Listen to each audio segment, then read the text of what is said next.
Compte rendu de la 124e réunion du Conseil de ministres. Le président de la République, chef de l'État, Félix Antoine Tshisekedi Tshilombo, a présidé ce vendredi 9 février à la Cité de l'Union africaine, la 124e réunion ordinaire du Conseil de ministres. 4 points étaient inscrits à l'ordre du jour, à savoir 1. Communication du président de la République, chef de l'État. 2. Point d'information. 3. Approbation d'un relevé des décisions du Conseil de ministres. 4. Examen et adoption de textes. La communication du président de la République a porté sur 4 points principaux, à savoir 1. Des facilités administratives reconnues aux organisations régulièrement installées en République démocratique du Congo. Le président de la République a été informé par le chef de la délégation de la Croix-Rouge qu'il a reçu le 6 février 2024 sur la nécessité pour cette structure d'accéder aux facilités administratives reconnues par la loi aux organisations de ce genre qui œuvrent dans notre pays. En effet, légalement établie depuis de nombreuses années dans notre pays, la Croix-Rouge est une association sans but lucratif qui a obtenu sa personnalité juridique en vertu de la loi du 1er mars 1961. Celle-ci jouit également d'une reconnaissance par l'État congolais comme société des secours volontaires auxiliaires de pouvoir public dans les domaines humanitaires.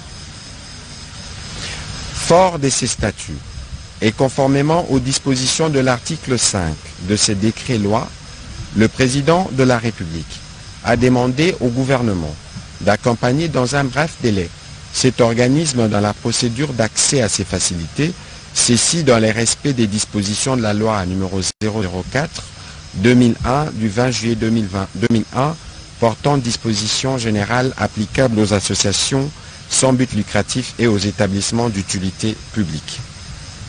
2. De la participation de notre pays à la signature de la Convention de Ljubljana à La Haye. La République démocratique du Congo, aux côtés d'autres États, a participé du 15 au 26 mai 2023 à la conférence diplomatique des plénipotentiaires qui s'est tenue à Ljubljana en Slovénie pour négocier et adopter une convention internationale multilatérale devant offrir à l'humanité un cadre juridique de coopération en matière d'enquête et de poursuite du crime de génocide, des crimes contre l'humanité, de crimes de guerre et autres crimes internationaux. Le président de la République a rappelé que dans sa communication au Conseil de ministres du 8 septembre 2023, dont les termes avaient été réitérés dans son discours sur l'état de la nation le 14 décembre 2023, il soulignait la nécessité pour notre pays, engagé à lutter contre l'impunité, de poursuivre l'action visant la matérialisation de cet engagement à travers la signature suivie de la ratification de cette convention qui a pour objectif de réduire sensiblement les chances pour les criminels de trouver des sanctuaires où ils se mettaient à l'abri de la répression. Les ministères des Affaires étrangères et celui de la Justice ont travaillé à finaliser ces processus juridiques avec l'accompagnement technique de notre équipe de plénipotentiaires qui s'est muée en task force. La procédure des signatures étant ouverte du 14 au 15 février 2024, le Premier ministre a chargé la ministre d'État, ministre de la Justice et de Sceaux, de participer à La Haye aux Pays-Bas à la signature de cette convention. Elle sera accompagnée des experts de la task force pour un rapport technique nécessaire. Le gouvernement a aussi été instruit d'accompagner cette mission. Il avance ainsi de l'appropriation de l'ensemble de ces processus jusqu'au dépôt des instruments de ratification. 3. Du rappel sur le renforcement de capacité des cadres des entités décentralisées. Le président de la République tient à la mise en œuvre d'un programme de renforcement des capacités des cadres des entités territoriales décentralisées. En effet, il a réitéré son instruction au vice-premier ministre, ministre de l'Intérieur, en collaboration avec le ministre du Plan, à travers le service national de renforcement de capacité Sénarec, pour qu'il puisse, une fois l'installation complète des exécutifs provinciaux réalisée, rééditer la mise en œuvre de ces programmes adaptés aux défis de la gouvernance locale afin de renforcer les socles de compétences tant des dirigeants communaux que des administrations sur leurs responsabilités. Cela est d'autant plus nécessaire dans un contexte où nos communes, pour certaines d'entre elles, ont géographiquement de superficie de villes dans d'autres pays et sont confrontées quotidiennement à des défis de gouvernance, notamment dans les domaines de la sécurité, de la salubrité, de l'organisation et du fonctionnement, de l'encadrement du petit commerce et de la qualité du personnel politico-administratif appelé à gérer. Répondre à de tels défis, a souligné le président de la République, exige pleinement de la créativité, de la maîtrise et de la transparence dans l'utilisation des fonds publics, de l'altruisme et de la pratique de la gestion axée sur les résultats. Il a rappelé que la récente proclamation par la CENI des conseillers communaux provisoirement élus à la suite des scrutins du 20 décembre 2023 marque une avancée significative dans la vie politique de notre jeune démocratie.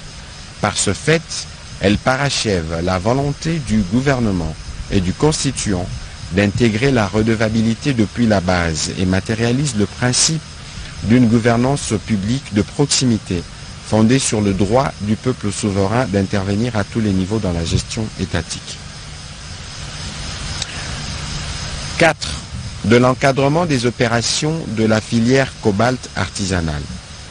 Le président de la République a réitéré sa demande au gouvernement afin de mettre en place des mesures urgentes qui permettraient de mieux encadrer la commercialisation du cobalt et d'accroître les recettes issues de son exploitation. Faisant référence à sa communication du 25 mai 2023, il a rappelé qu'il a tiré l'attention du gouvernement sur le fait que la valeur de multinationales utilisant le cobalt augmentait fortement et que leur capitalisation dépassait de loin le produit intérieur brut national, alors que notre pays, lui, ne bénéficie que très peu des revenus issus de l'exploitation du dit minerai. Entre-temps, il a constaté que le cours du cobalt a davantage baissé, passant d'un peu plus de 31 000 $ américains la tonne en août 2023, contre 28 727 $ américains actuellement. La baisse continue de cours du cobalt est principalement due à sa surabondance sur le marché international. La dite surabondance résulte non seulement d'une offre excessive du cobalt provenant de notre pays, mais aussi de l'augmentation de l'exploitation artisanale dont l'encadrement nécessite d'être renforcé pour éviter des pertes des revenus de l'État. En effet, le président de la République a souligné la baisse du cours du cobalt entraîne une diminution du chiffre d'affaires des entreprises minières locales, une diminution des recettes fiscales et douanières, ainsi qu'une diminution de la redevance minière autant qu'elle menace l'emploi et annihile les perspectives de recettes provenant de l'impôt sur les superprofits. Face à cette situation, il est primordial de combler les carences en matière de contrôle et de régulation en ce qui concerne l'approvisionnement, l'exploitation et la fixation de prix de substances minérales stratégiques, dont le cobalt en particulier. Pour ce faire, le Premier ministre a été invité, sur base des propositions de l'ARECOMS, à évaluer la nécessité d'introduire des quotas d'exportation ou de recourir à toute autre mesure permettant d'atteindre un juste prix pour notre cobalt. Le président de la République en appelle donc à des propositions et des mesures urgentes par l'autorité des régulations. Par ailleurs, il a demandé au Premier ministre de veiller à ce que le ministre ayant les budgets, les finances et les mines dans leurs attributions mette prioritairement à la disposition de l'ARECOMS les ressources nécessaires à l'exécution des tâches susvisées afin qu'elles soient en mesure d'agir avec promptitude et diligence dans les buts de contribuer à l'amélioration rapide de revenus de l'État issu de notre cobalt. Avant de terminer sa communication, le président de la République a exprimé sa totale désapprobation au regard du mauvais traitement réservé à nos supporters qui ont fait les déplacements d'Abidjan pour assister à la demi-finale contre la Côte d'Ivoire dans le cadre de la Coupe d'Afrique des Nations, notamment la diminution d'espace leur réservé dans les tribunes, l'interdiction d'accès des calicots et aux différents supports des dénonciations de l'agression rwandaise dont notre pays est victime. Pour réagir à cette attitude outrageante, notre équipe nationale ne s'associera plus, jusqu'à nouvel ordre, à une quelconque activité ou initiative de solidarité portée par la CAF. Dans les mêmes ordres d'idées, le président de la République a ouvert un débat sur les déroulés du match entre la République démocratique du Congo et la Côte d'Ivoire, ainsi que la couverture par certains médias. Le Conseil de ministres a adressé une sévère mise en garde, particulièrement à France 24, ainsi qu'à d'autres médias pour la diffusion de certaines informations durant cette compétition qui ont écorné l'image de la République démocratique du Congo. Ceci est inadmissible. Dans la suite de la communication du président de la République, chef de l'État, le Premier ministre, chef du gouvernement, a commencé par informer le Conseil qu'il a effectivement représenté le président de la République, chef de l'État, à la 30e édition du Forum international Investing in African Mining à Indaba, Cape Town, en Afrique du Sud. Il était à la tête d'une délégation qui comprenait entre autres les membres du gouvernement, mais aussi des responsables des structures et des établissements publics du secteur minier. L'enjeu pour notre pays étant de profiter de la transition énergétique avec notamment les basculements des véhicules à moteur thermique vers les véhicules électriques pour développer des chaînes des valeurs africaines et tirer un grand bénéfice de nos ressources minières. Il était effectivement opportun pour la République démocratique du Congo de participer à nouveau à ces forums.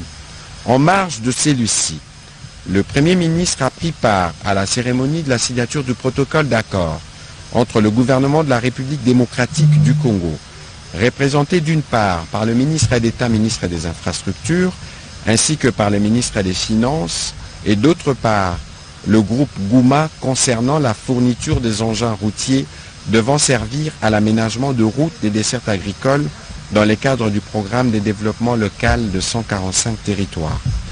Les rythmes de livraison des 10 engins va s'accélérer à partir de cette année 2024. En deuxième lieu, le Premier ministre a rassuré le Conseil que le gouvernement reste attentif et suit de près la situation sécuritaire et humanitaire qui prévaut actuellement dans l'Est de la République démocratique du Congo. Après la réunion du Conseil de la Défense récemment présidée par lui-même, par le président de la République plutôt, plusieurs dispositions ont été prises et sont en train d'être prises pour garantir à jamais la paix et la sécurité sur toute l'étendue du territoire de la République démocratique du Congo. Pour finir, le Premier ministre chef du gouvernement a salué la brillante participation de nos léopards à la Coupe d'Afrique des Nations 2024. Ils n'ont pas démérité d'être en finale de cette compétition. Il a demandé à la population de continuer à les soutenir pour la petite finale qui va se jouer entre la République démocratique du Congo et la République sud-africaine ce samedi 10 février 2024. Abordant le deuxième chapitre du Conseil de ministres de ce jour, relatif aux points d'information, État et administration du territoire. Le vice-premier ministre, ministre de l'Intérieur, Sécurité et Affaires coutumières, a présenté au Conseil les rapports sur l'État et l'administration du territoire national, qui reste toujours dominé par la poursuite des opérations militaires dans l'Est de la République démocratique du Congo. L'état d'esprit de la population demeure globalement calme au cours de la semaine qui s'est achevée. Les faits ci-après méritent d'être épinglés. Le soutien total de la population aux forces armées de la République démocratique du Congo et à l'ensemble de nos compatriotes et résistants habitant dans la partie est du pays, à la suite des barbaries et campagnes de désinformation et intoxication menées par le mouvement terroriste M23 et leurs alliés du RDF. L'intérêt que porte l'opinion quant à l'issue des requêtes introduites par les candidats invalidés pour fraude et détention illégale des dispositifs électroniques de vote par la Commission électorale indépendante auprès de la Cour constitutionnelle. Des commentaires en sens divers quant à la nomination par le président de la République chef de l'État du député national Augustin Kabouya en qualité d'informateur pour identifier une coalition majoritaire à l'Assemblée nationale en vue de la formation du prochain gouvernement. les encouragements de la population léopard de la République démocratique du Congo pour leur vaillant parcours à la Coupe d'Afrique des Nations, et ce malgré leur défaite en demi-finale. Sur un autre chapitre, le vice-premier ministre, ministre de l'Intérieur, a informé le Conseil qu'il a été noté à travers certaines provinces l'installation de bureaux d'âge après la convocation des plénières inaugurales dans les assemblées provinciales, comme pour l'Assemblée nationale, la constitution des bureaux définitifs est attendue au terme de la formalisation de la validation de mandat des élus provinciaux.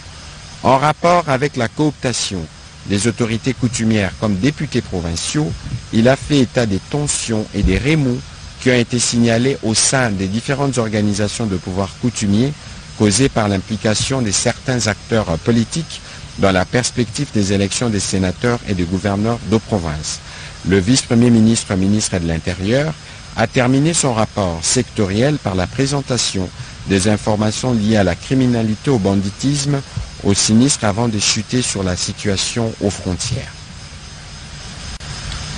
Toujours sur ces chapitres, le vice-ministre de la Défense nationale, représentant le vice-premier ministre en mission, a présenté la situation opérationnelle du pays qui est dominée par les attaques de forces loyalistes contre les terroristes du M23 RDF et des incursions récurrentes observées sur les axes du Grand Nord par les ADF MTM.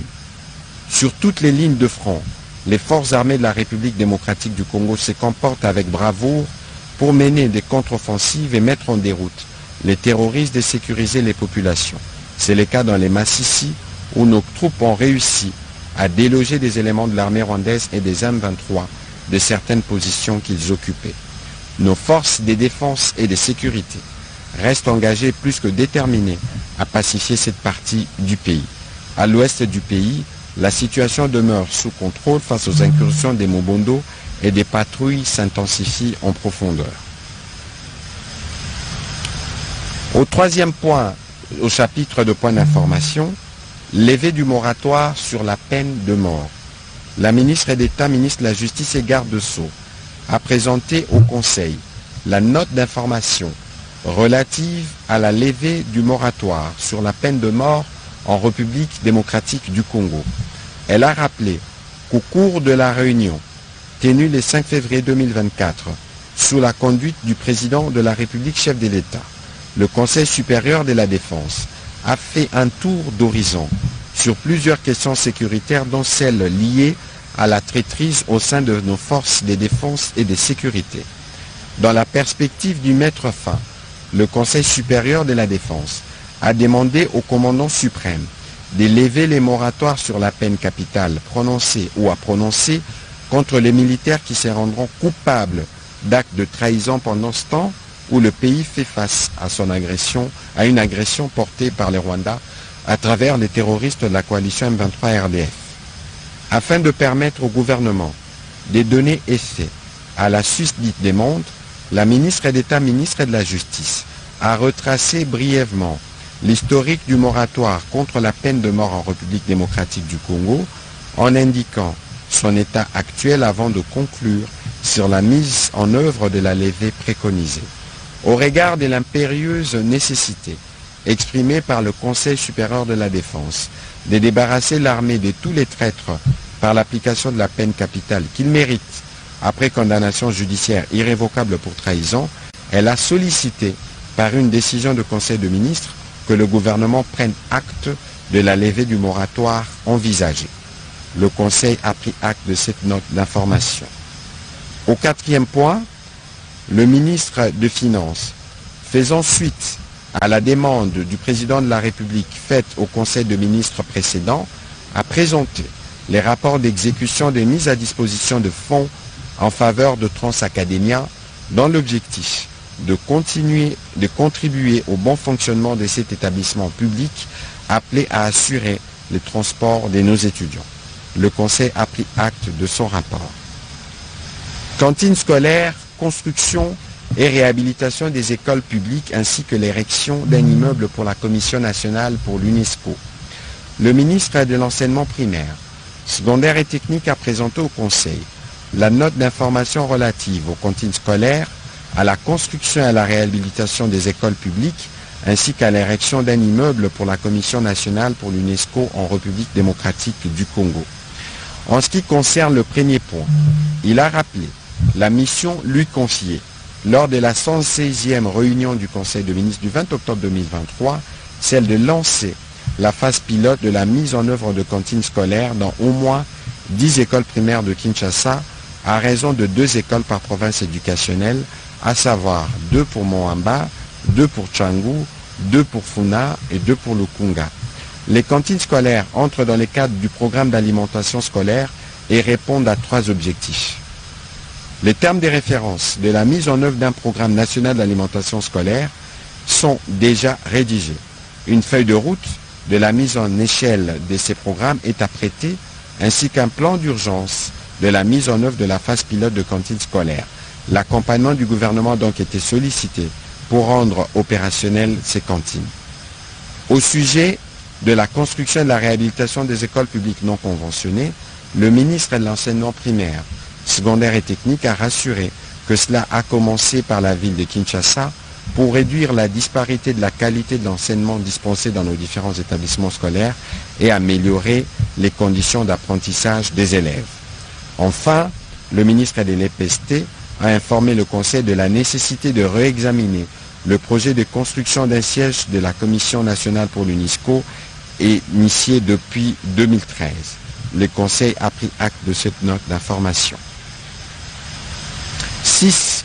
Participation au forum sur le corridor de Lobito à Lusaka. Le ministre de Transport, Voies de communication et des désenclavements a fait les rapports de la participation de la République démocratique du Congo au forum sur l'investissement du secteur privé dans les corridors de Lobito qui s'est tenu du 7 au 8 février 2024 à Lusaka en Zambie. En effet, ces forums de Lusaka, organisés à l'initiative du gouvernement américain et du gouvernement zambien, a bénéficié de la participation de plusieurs opérateurs miniers de la région, des entreprises intéressées par l'agrobusiness, des opérateurs de l'énergie renouvelable et du secteur de logistique, ainsi que des divers bailleurs de fonds dont la Banque africaine de développement. Des exposés de la Zambie, de l'Angola et de la République démocratique du Congo, portant particulièrement sur les thèmes corridor de Lobito, quel défi pour la RDC et les secteurs privés, il ressort que ces projets n'est pas qu'une route en chemin de fer, il se veut un véritable cadre de diversification des économies de 3 pays concernés via le développement de la fibre optique, des infrastructures routières, de l'énergie verte, de l'économie numérique, du tourisme, de la technologie, de l'exploitation de minerais critiques dans l'économie mondiale, ainsi que de la création d'emplois. La mobilisation de fonds par l'Union européenne et les États-Unis d'Amérique étant avoisinée à peu près 200 milliards de dollars américains, répartis dans ces différents secteurs, les corridors se révèlent être une véritable opportunité de croissance économique et de développement pour notre pays. Représentant le gouvernement à ses assises, le ministre de Transport a plaidé en faveur du financement de projets de chemins de fer où les intérêts de la République démocratique du Congo sont concernés. C'est le cas entre autres de la section Gitega-Bujumbura-Uvira-Kindu, soit à peu près 875 km entre le Burundi et notre pays, et du tronçon Banana-Matadier de la voie des Zouélé-Fleuve, 1100 km. Ces plaidoyers a retenu l'attention de la société financière africaine qui a saisi entre autres cette opportunité pour présenter ses vives félicitations au président de la République pour sa réélection. Le Conseil a aussi pris acte de ces rapports. Opérationnalisation du projet de la cimenterie de Maïko. Le ministre de l'Industrie a fait part au Conseil des différentes étapes prévues dans le cadre de l'opérationnalisation du projet de la cimenterie de Maïko dans la province de la Chopo. En effet, faisant suite à la mission qu'il a effectuée du 24 janvier au 2 février 2024, à laquelle les experts des entreprises chinoises intéressées et ceux de la présidence de la République ont été associés pour la visite du site de Maïko, l'identification des sites de la zone économique spéciale et de la centrale hydroélectrique de Maïko, les ministres de l'Industrie a évoqué des actions à mener pour y parvenir. Au regard des actions, des avancées déjà enregistrées, la feuille de route actualisée présente entre autres mesures, la signature d'un accord de partenariat entre le gouvernement de la République et la société chinoise intéressée à la matérialisation rapide de ce projet, la finalisation des études d'impact environnemental et social, les paiements des différentes créances dues à des tiers, la réalisation des études et la construction de la zone économique spéciale pilote de la Chopo sur 500 hectares et de la centrale hydroélectrique de Maïko devant produire 25 MW et d'autres mesures. Le ministre a précisé que ces projets redimensionnés visent la création de plus de 500 emplois directs et 5000 emplois indirects. La capacité des productions de la nouvelle cimenterie sera de 1 million de tonnes par an, soit plus de 3000 tonnes par jour. Le marché cible est constitué de l'ex-Provence orientale, le Grand Équateur, le Maniema, le Nord Kivu, les Soudans du Sud et la République centrafricaine, où la demande globale est de plus de 4 millions de tonnes par an. Le Conseil a pris acte de cette note d'information.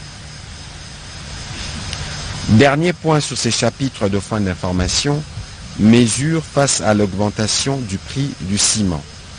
Le vice-premier ministre, ministre de l'économie nationale, est intervenu spécialement au Conseil de ministres de ce jour sur la problématique de l'augmentation des prix dans les secteurs cimentiers au regard de la montée du prix du sac de ciment qui est passé de 9 à 11 $ américains sur le marché.